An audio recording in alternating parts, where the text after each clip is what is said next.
This video is going to show us how to divide fractions using the common denominator method.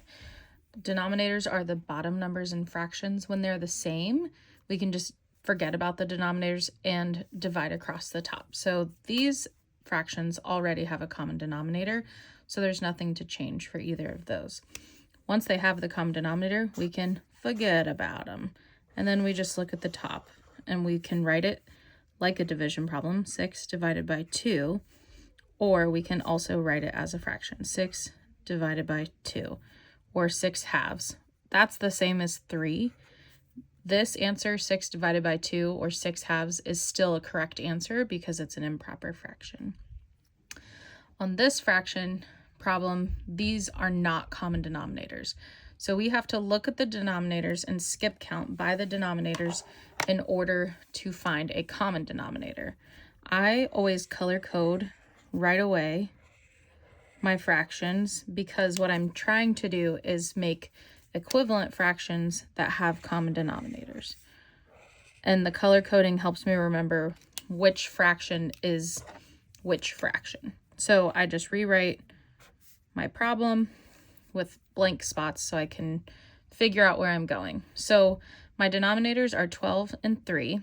If I skip count by 3, I will land on 12. Sometimes that's not really obvious, so you might skip count off to the side by your denominators. So 3, 6, 9, 12. Oh, there's my 12. If I skip count by 12, the first number is 12. Just realized that's cut off a little, sorry. So I am going to use 12 as my common denominator. So I'm going to go ahead and put the 12 as my denominator. For the first fraction, I already have 12 as the denominator, so there's nothing for me to change in the fraction. I can keep the 6 the same.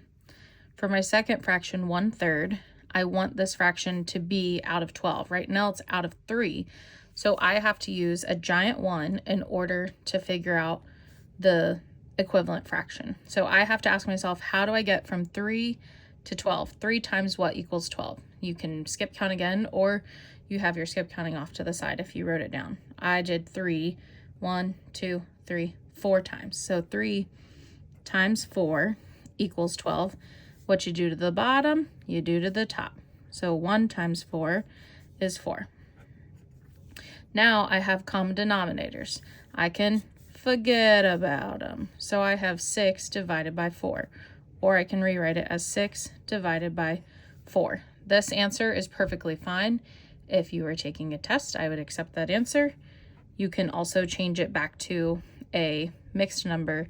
So 4 goes into 6 one time. There's 2 pieces left over out of the 4 that you would need to make another whole.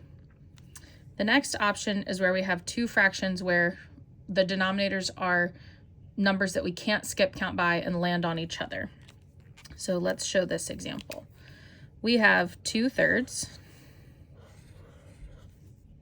divided by 1/4.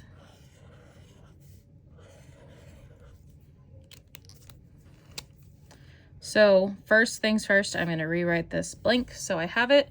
I'm going to skip count by 3 and skip count by 4. 3, 6, 9, 12.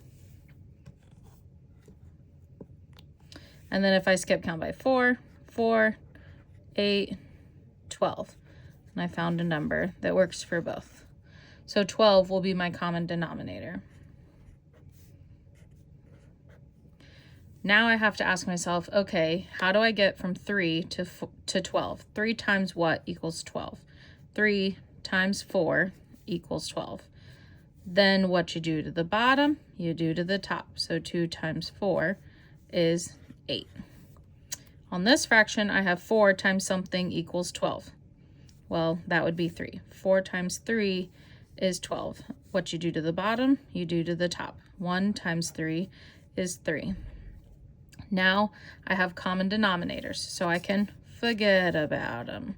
And I can do 8 divided by 3. I can rewrite that like a fraction, 8/3, and that answer is acceptable.